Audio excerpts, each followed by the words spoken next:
Hi guys, so today I'm going to be repotting this Laelia tenebrosa, and I got this from the Orchid Trail, and it's pretty unruly. It's got roots everywhere, as you can see. It's got growth just going out all over the place, which I don't really like. I like having my plants look a little bit more, upright, kind of like together. So I'm going to do that and repot it today, and I already have a 6-inch pot ready for it with a bunch of rocks in the bottom. I also already soaked this plant for just a little bit, got it soaking wet, that way the roots can really be moved.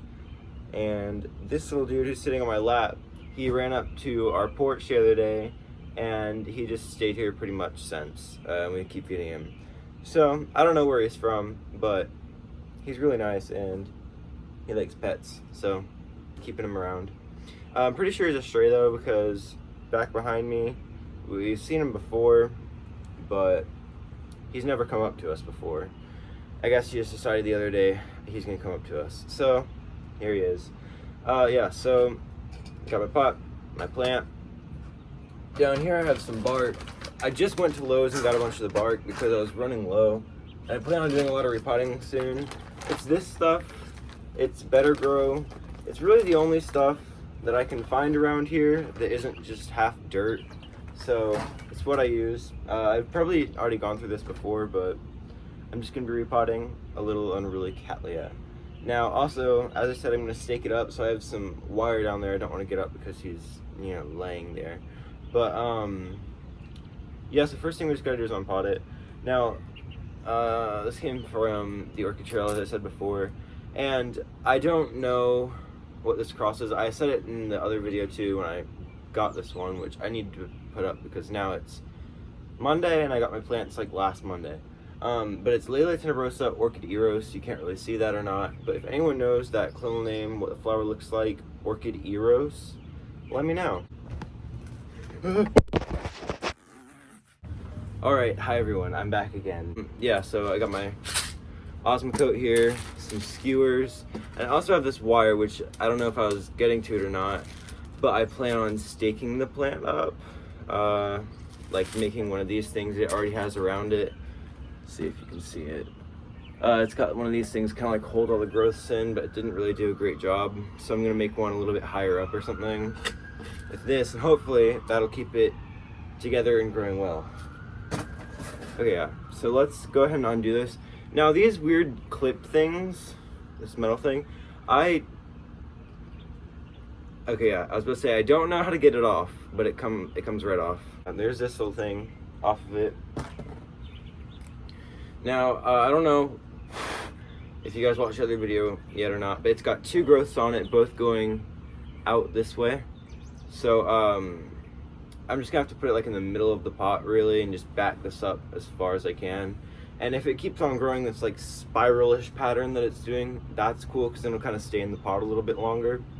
But if it doesn't, that's cool too. I can just repot it. But I like it when plants kind of stay in the same pot or grow around the same pot, because then I don't gotta worry about things.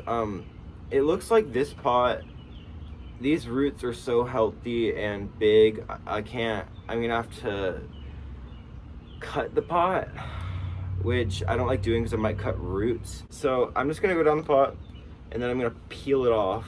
These are honestly such good roots, but it's gonna be a nightmare to repot. It's fine. Okay guys, so it's been about 10 minutes of me just getting at this. The cat has officially ran into the woods.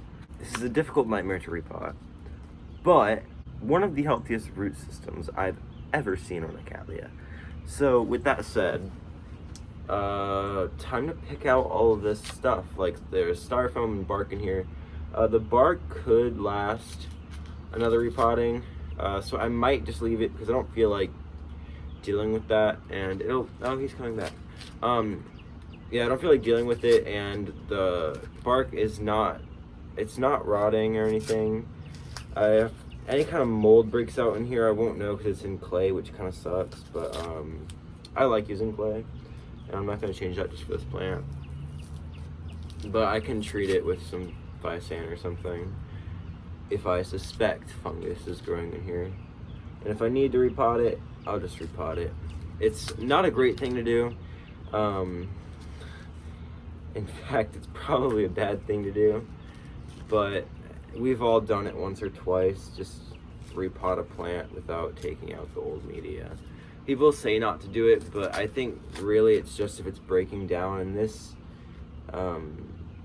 there's a lot of charcoal in here too, which I don't think charcoal breaks down, does it? No, I don't think so. But see, all of the bark, you can see on the top and down on the bottom, it's all still intact. It's not rotting or anything. It's good quality bark too. I'm just picking out all the styrofoam because I hate styrofoam. I don't understand why people put styrofoam with their plants. Like, I understand it's a space filler or whatever, but yo, I don't like it. It also does add a lot of airflow to the pot, and I know that as well. It does have a lot of uses. I just don't like using it. But if I was ever like running low and I just really wanted to get a repotting done, running low on bark, I mean, I'd probably use styrofoam. I have some in the building actually, I just never used it. Okay, so all the styrofoam's out. We got these nice dangly roots. Now, it's got an old dead growth on it, a little one down there. This little nub thing. I'm gonna take that off. I'm just gonna snip it off because it's dead. You don't have to work with like use cinnamon or anything on dead things. But I am gonna pick out some of this bark on top. I could just pick all of the bark out of it without even messing with the root system. Oh, never mind. Got the solid bark, but some of this bark that's just kind of loose, I'm just gonna take out because you can. Okay, everyone, so this is what we're doing. This is what we're working with. I'm gonna tie everything up once we put it in the pot, but I'm just gonna put all the roots in the pot.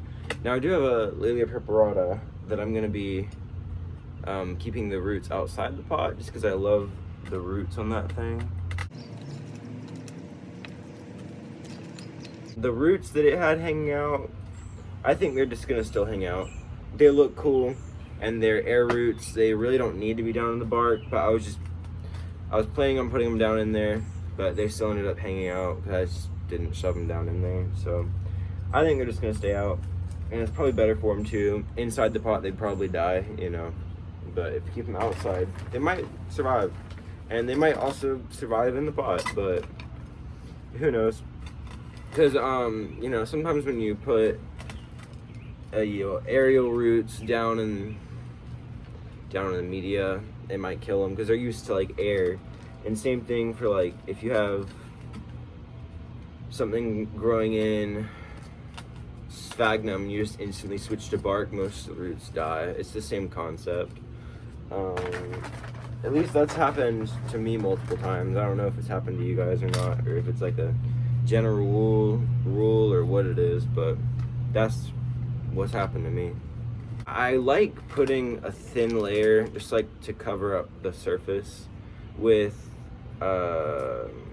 Orchid Power, because I had that stuff and it's like everything you put in it just grows and it's great stuff. It's really good media, but I ran out a long time ago and I need to go get some more from someone in my society, but we haven't had a meeting yet because of coronavirus. Okay guys, so this is what we have. It's a nicely new repotted plant, and this tag does not want to go down in here. I still need to stake it up, and I'm gonna do that, and I'll just show you what it looks like after it's staked up. All right, here is the finished product. It took me a long time. I think it's been 40 minutes or so. I remade this thing, this little metal thing, because I thought it was pretty cool. And turns out it's actually pretty nice. And so I used it to kind of stabilize this, use the same, you know, thing around the pot. And it actually holds it a little bit in place. I didn't really know what this was, but I figured it out. And so I might actually start using that on some plants now. But I think that it's, you know, in place a little bit better. And these new growths have a lot of room to grow. So it's good. So I'm gonna put this in the greenhouse and hopefully it grows well for the rest of the year. But yeah, that's everything. And I'm done repotting it. But yeah, if anyone knows what Laelia tenebrosa Orchid Eros looks like, let me know, please, because I don't know what it looks like. I just hope that it's like the deep purple form that has the deep purple lip. If it's not, that's sad and all, but I'm still probably gonna keep it. Anyway, bye guys. I'll see you guys in the next one.